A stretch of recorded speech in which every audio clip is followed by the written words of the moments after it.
Good day, good day, good day. Crucian Mahogany here, and welcome back to my channel. In today's video, we are going to be taking a look at a slave revolt that occurred in 1733. It's been given an honor to a woman called Breffu, but I think that we really had to take a good look at what was going on, the context of the story. I may have a different outlook. We're going to watch a video. We're going to go through the history and really kind of dissect what was actually happening and see if we could uncover some of the truths about what may not be such a good story to us if we think about it. This video is from a channel called Sankofa Pan-African Series.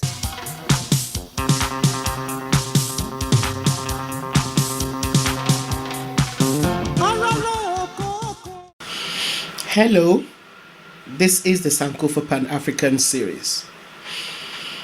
Breffu, also sometimes referred to as the Queen of St.John, is the legend that we're celebrating in this episode. Breffu is a woman whose legacy has had very little acknowledgement. She was a slave who led a major rebellion against enslavement in St. John Island. St. John Island is one of the Virgin Islands in the Caribbean Sea. It is now a constituent district of the United States Virgin Islands. For those of you who don't know, slavery has always been about sex. So the fact that Breffu was a slave lets us know, if you think about what slavery means. Look, men created slavery in order to subjugate women, children, and other men. Breffu was a slave. She was not an indentured servant. She was classified as a slave. Now, when Spain first occupied the Caribbean, they tried to use the indigenous people who they found on the islands for slave labor, but most of them died due to infectious diseases brought to their land by the Spanish and from being overworked. Let's talk about that. They came to the Caribbean and they found people there. When people travel across the waters, they don't bring their families with them. They are traveling to other places to colonize, to start their own families or start their own colonies, right? To start life somewhere else. For men, it means you are going to want people to have sex with, because that is a number one priority for men if you really understand their psychology and their biology. But also you're going to need food and water. So you're going to need to find people to provide food and water for you, or a way to get that. When we talk about people coming into a land that is occupied, you first have to be invited? If not invited, you're coming by force. Men are always going to be in need of sex. They may take it by force, but we also know that these people were coming. There were a lot of diseases. If you watched my Penis Killing You Softly series, you will understand that not only are there environmental changes that create disease, but also disease that's created by intercourse. Some were killed outright for refusing to be enslaved. They were like, you're not going to come here. I don't even know you, and you just want to force yourself and your ways upon me.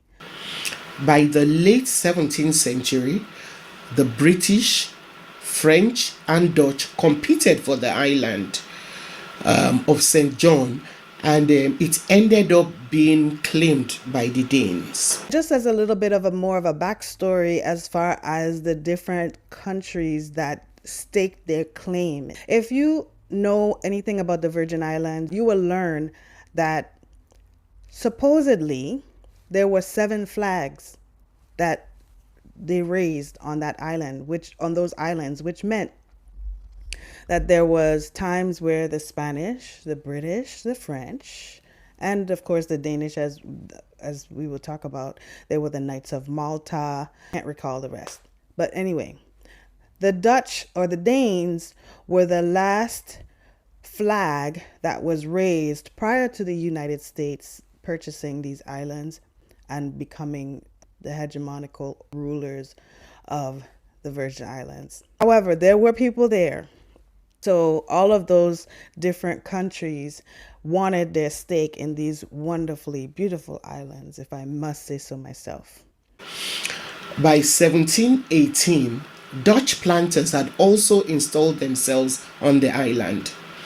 These planters needed people to work on their plantations but could not persuade young people from their countries in Europe to come and work on the islands since the natives had been virtually extinguished. We have people coming from Europe, and mind you, don't get mistaken about what their complexions were. People were not quote unquote white or black based on a skin complexion. That is a confusion that is now that's modern. That's something that happened over time that became a modern idea of who was white and who was black. These people could have looked just like myself, but they're coming from Europe in order to make money and start life somewhere else. The stories of all of the people being moved about are not exactly as we were told. If you really think about the process, how much food and water would be needed in order to transport a lot of people back and forth between the continents. What she's saying here is that they were not able to convince the Ute to come with them. Well, that might be true, but it also takes a lot of logistics in order to transport a large number of people from here to there.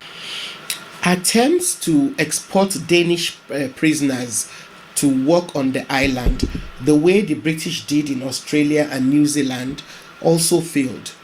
So they turned to Africa for the supply of slaves to work on the island. This is exactly proving my point.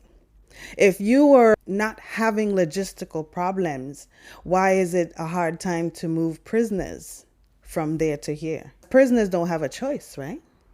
They wouldn't have that choice that you were saying the Ute have. The Ute have a choice, or they may not want to go. But a prisoner has no choice, right? They were not able to convince. That's not the case, no. The logistics weren't working out. You have to have resources. By the beginning of the 18th century, the Danish West India and Guinea Company had established their slave operation in the vicinity of Accra in the Gold Coast area of present-day Ghana. Breffu, who we're celebrating today, was from the Akwamu ethnic group who were part of the Akan states. The Akwamu were decimated by slave trade, and a large number of them ended up in St. John Island. So you didn't have the logistics to bring these prisoners, but you have the logistics to go to Africa to bring so-called slaves into the island. There's something missing in the story, and we're going to talk about it.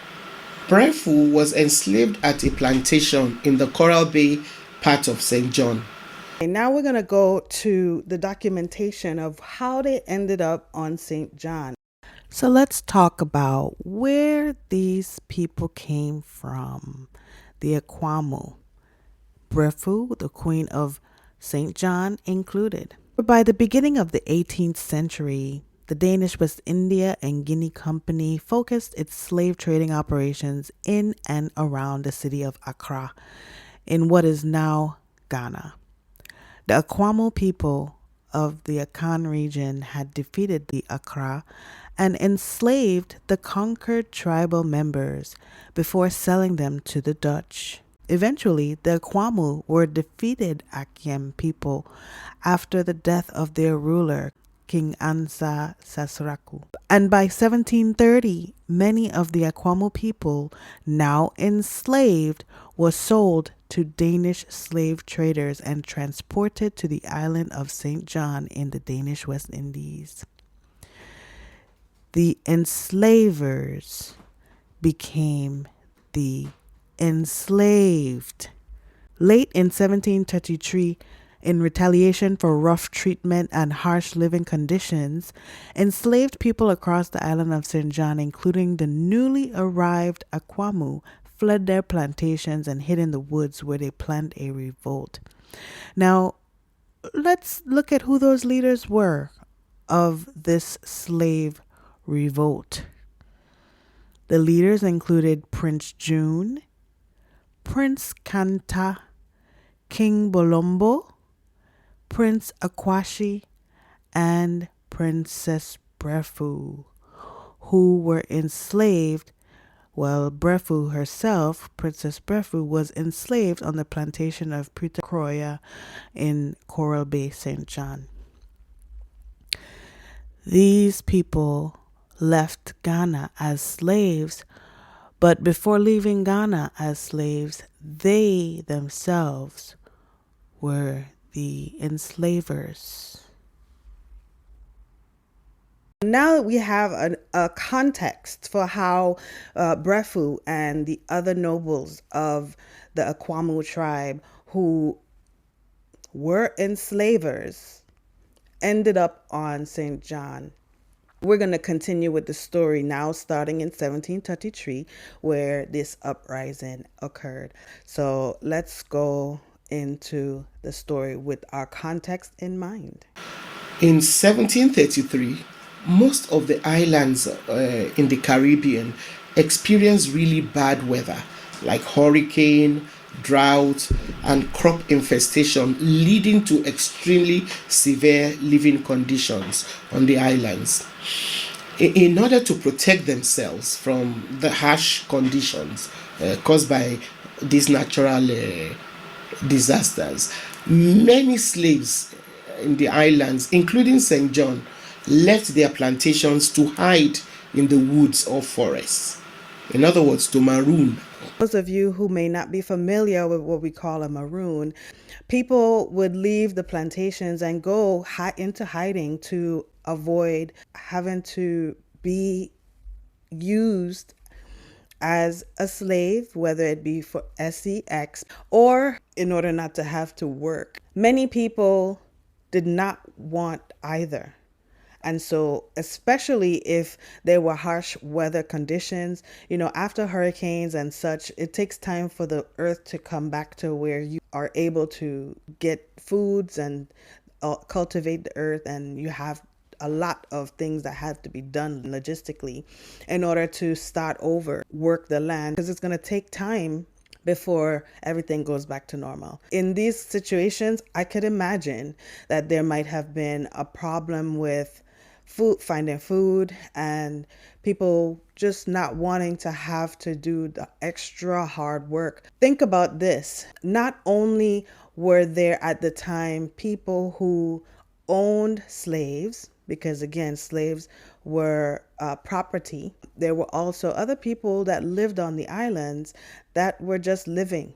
They had plantations. They had what we would consider farmers. They just lived. Their subsistence, their living, which is what is normal prior to the Industrial Revolution. What was normal was people living off the land, planting and making sure that they did what they needed to do for the harvest so that they could have food for the next however long. Luckily, the islands are very rich in soil, so a lot of times you plant something now, you're going to have food for a long time. But after some disasters, trees fall, you just have to redo and restart over.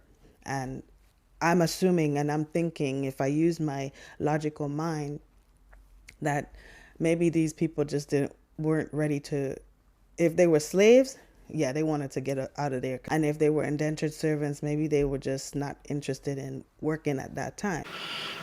In October 1733, some slaves from an estate on the eastern part of St. John and from the company estate and other plantations around the Coral Bay area decided to escape. Now, in order to stop the enslaved people from escaping and forming independent maroon communities, the Europeans passed the Slave Code of 1733. If you want to know more about maroon communities, you should watch the episode I did on Nanny of Jamaica. Now, the penalties for disobedience in the Slave Code of 1733 included severe public punishment such as whipping, amputation of limbs, or death by hanging. As you can see, if you were a slave or indentured servant, of course, people want you to follow through with the promises or the force of keeping you in those positions, especially after natural disasters. They don't want to do the work themselves. So in order to push fear and to create a situation where people feel forced into doing what was asked of them, punishments were threatened to keep people in the fear mindset so that they will do as they were told, which is pretty hard to keep people doing. If you have people who are very free in their mind or who know who they are, you're going to have a hard time keeping them under these types of conditions. Enslavement meant that you were captured, a prisoner of war status. Men have been doing that for a very, very, very, very long time. On a small island like St. John at the time, what it was called, St. John's, I could see the issue, being fearful of either side. Like Breffu, most of the Akwamu people who were captured and sold into slavery were nobles, wealthy merchants, or other powerful members of their society before they were captured. As such, they ended up leading the revolt on St. John Island in 1733. The leaders of the insurrection, including Breffu, started meeting regularly at night to develop a plan.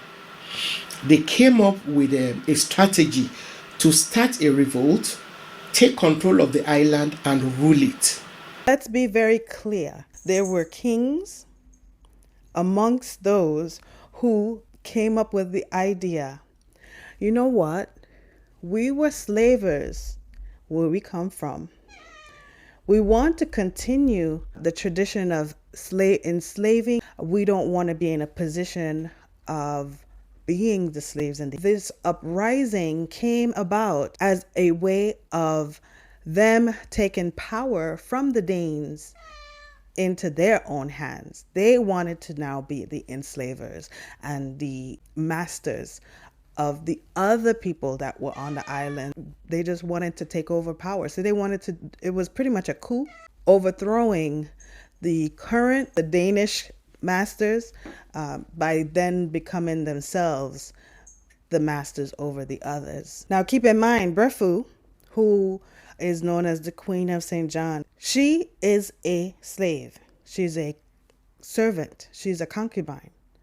Whether it be for only the Danes, it may have also been that she was under the control of the kings that are her own people, the Akwamu. She's in a particular situation, a peculiar situation, where now these kings and merchants, these people of power that now decided, okay, we're going to take over. She's in these meetings where they're having these conversations about overthrowing the Danes in order to now become controllers of the other slaves.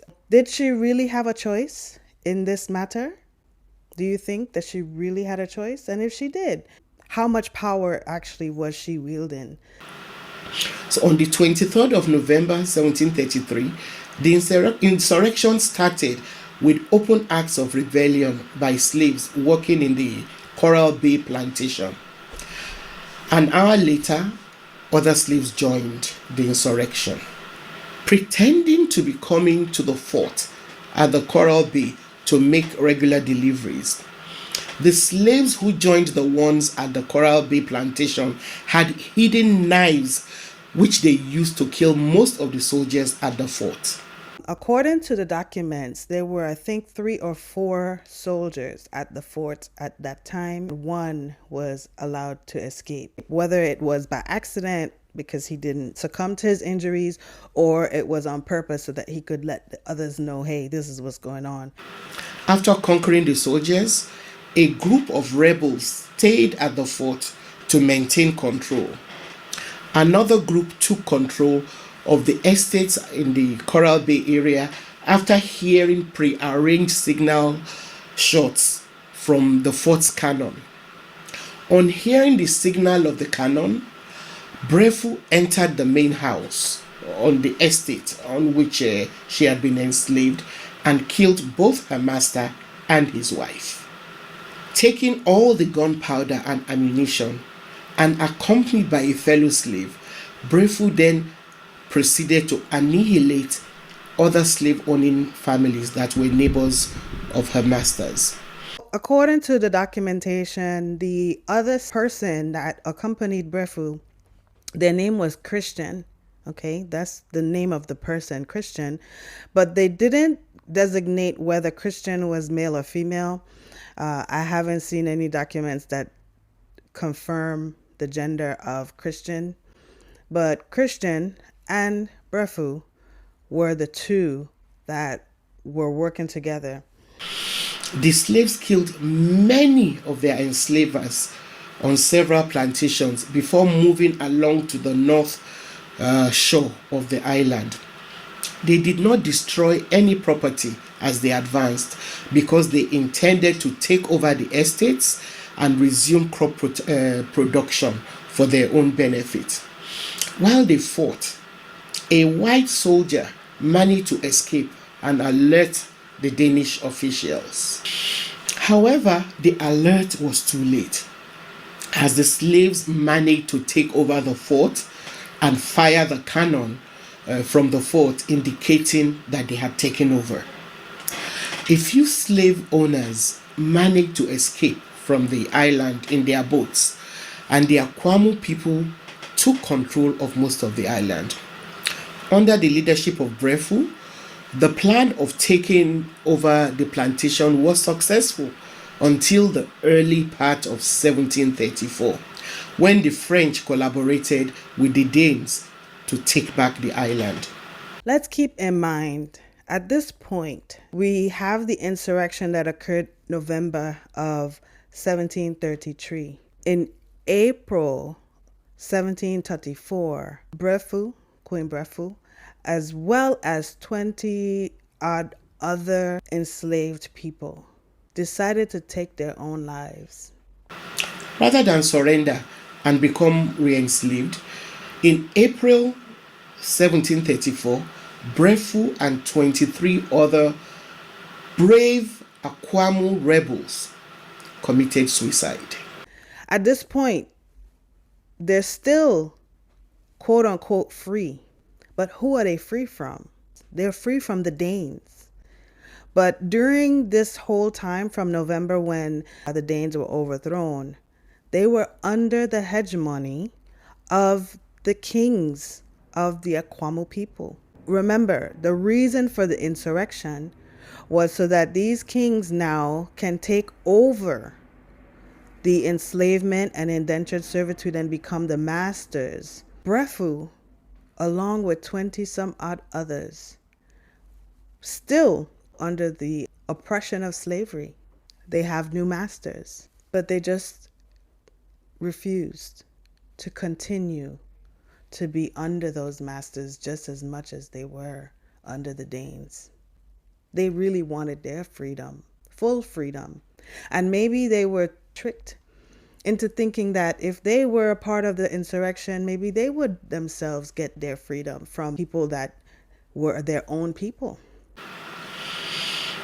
After overcoming the rebellion, the French military and many slave owners were shocked to discover that it was Breffu, a woman who had almost single-handedly led such an extended uprising that almost succeeded in taking over the island of St. John permanently. Thank you for watching. I am not attempting to downplay the amazing woman taking charge of her autonomy and wanting not to be enslaved. I would like us to really examine the idea that she was the key. It was placed on her shoulders that she was the one to overthrow the Danes without acknowledging that the insurrection really happened so that the kings of the Aquamo people could take power and become the enslavers. They wanted to overthrow the Danes in order to take the property. And the people were also part of the property. I still give honor, of course, to Breffu for wanting her freedom. And I think that she never really got her freedom. And that was why she took her life. I think that she was used as the face of rebellion. For what the reason was, I think it was still to hide the understanding that the enslavers looked just like her, were her people, and to give cover to the understanding that it wasn't a rebellion that led to freedom. It was a rebellion that led to a new owner. May Breffu rest in perfect peace. I hope that in her death came her freedom. I hope that even myself, I'm giving her a voice to speak to her freedom. Being a slave, whether it be for your brother or your cousin or just a stranger, is still being a slave. May she rest in peace. And may our mothers and grandmothers and great-grandmothers, their sacrifices for us that allowed us to be here to tell their stories, bring rest to their spirits. I know my topics may come different than you probably expect, and they are going to continue to come that way because I have a mind to think and I have a mouth to speak. I have ears to listen. Feel free to share your thoughts, and I know this can be a very controversial topic. As I always say, I am open to hearing anything you have to say. Please leave it in the comments. Subscribe to the channel for more videos coming soon, and I thank you for watching. I'll see you in the next video. Laters.